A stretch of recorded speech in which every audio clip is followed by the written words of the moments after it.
Hey, God bless YouTube. This is the Rev Last Day Prepper, your pre-rapture survivalist. Just going to do a series of videos regarding my prepping hunts. And my prepping hunts is what I do probably the first and second weekend of the month. And I go out to the yard sales, the flea markets, and see what I could find that I could use, that I could make something happen. So this was today's hunts, okay? So today's hunt, I picked up this nice little book holder. I really don't know what I'm going to do with it, but it's made out of metal. It holds things up, and I'm looking forward to finding a nice use for it. And I got this for $1. I've got this little trash can with just a little stuff in the front, but as you see, it's sealed. It was there pretty tight, so I was thinking about making a little miniature EMP Faraday cage for the items that I normally don't have in my regular Faraday cabinets and cages. I'm thinking maybe at night, after I insulate it, make it appropriate. Maybe put my cell phone, put any small radio that I have, emergency radio that I have that I don't have EMP, and also that little box that checks out the voltages and stuff, see if the batteries are good or bad.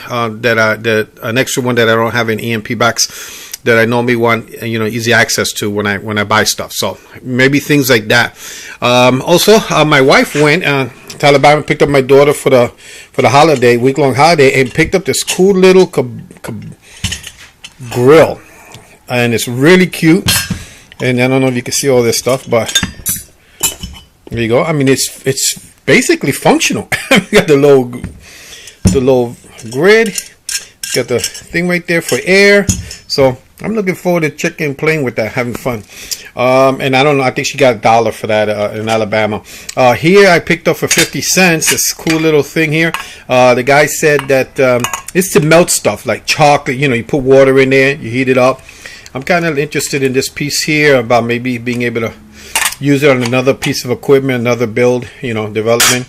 Nice little cover for it. So looking for 50 cents. It's worth the project.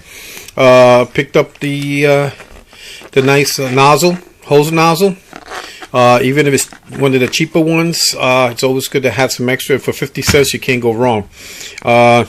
Picked this up for $0.25. So nice. I picked them up special because they were narrow, unlike the usual ones that are pretty thick and big. And I'm looking forward to cleaning that up and seeing how it looks.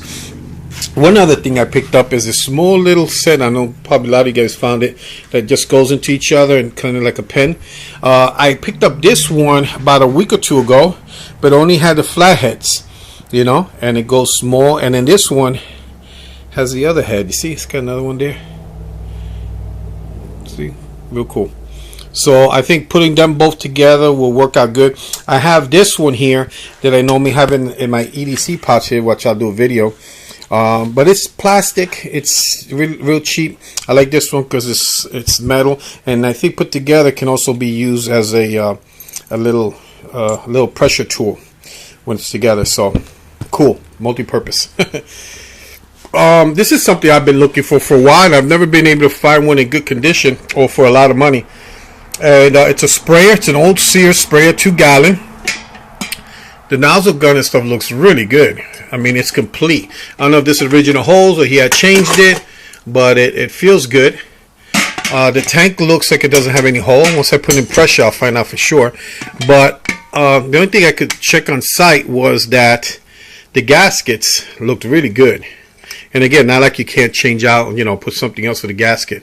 But I was thinking, I've been looking for one to use it for when I do my property clearing. Basically, what I do is I do a section at a time. I will cut down the small trees and brush, and then I let it sit for a few weeks to dry up, and then I'll put it all together and light it on fire. And then normally what I do is I just light up the area, all the grass and all the small stuff. And then normally, I don't know how you do it when you try to get a fire going to get rid of brush. Put gas in a cup and throw it. I was thinking maybe use a sprayer that you could, it would be more effective spraying the gas. So I don't know if this is going to be a good idea with this. We will find out. If you don't hear from me for a while, you might know why. Okay, and then I picked up for $2. I mean, it's worth the, worth it. I probably use diesel as opposed to gas, the whole fume issue, but we'll try that out. I don't know about putting fumes under pressure, but if you got any ideas, please let me know before I try this. Okay, and then I found this duffel bag, and I'm always looking for one. This one doesn't have USA military thing on it, so it might be a wannabe, but it looks in pretty good condition. You know, at least it's got the grommets there, but not very heavy stitching. I haven't really looked. I got to look at the ones I have, but I think this is nice to have to put together a nice little bug out kit for, you know, one of my unprepared relatives and family. But this is the big find today. Ta-da, ta-da! A Pike Artisan tool grinder, and it works pretty cool.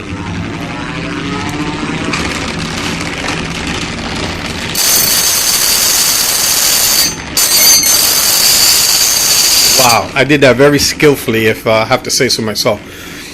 But I am going to be a little more ginger with this than some of the things I do. I picked up a really nice single barrel shotgun I did in bartering, and I took it apart to the point where I couldn't put it back together again. So I'm probably just going to do an outside cleanup. I have no idea what the value is on the market yet, what they go for. I think it is, you know, in as an antique. But again, for preppers, this is yet another awesome tool that doesn't use electricity or fuel or anything but manpower. And the guy says, and I believe that this is a fine, you know, stone, which I think is perfect for, you know, prepper situation in where, you know, to sharpen knives and hopefully axes and stuff. So if you got any ideas on how this works, or how, you know, what it's worth, or how best to clean it. I'm not going to clean it my traditional way with a wheel wire or vinegar. Apple cider. Don't want to stick this whole thing in a bucket of apple cider. But I think this is a great fight. $25 the guy was asking for. It was definitely, I believe, worth the $25. But I asked him what's the best he could do. He said 20, and I just, you know, put him in a headlock, made him take the $20, and you know, ran off with it. Okay. So here you go, YouTube. Don't forget, the only thing necessary for the triumph of evil is for good men to do nothing.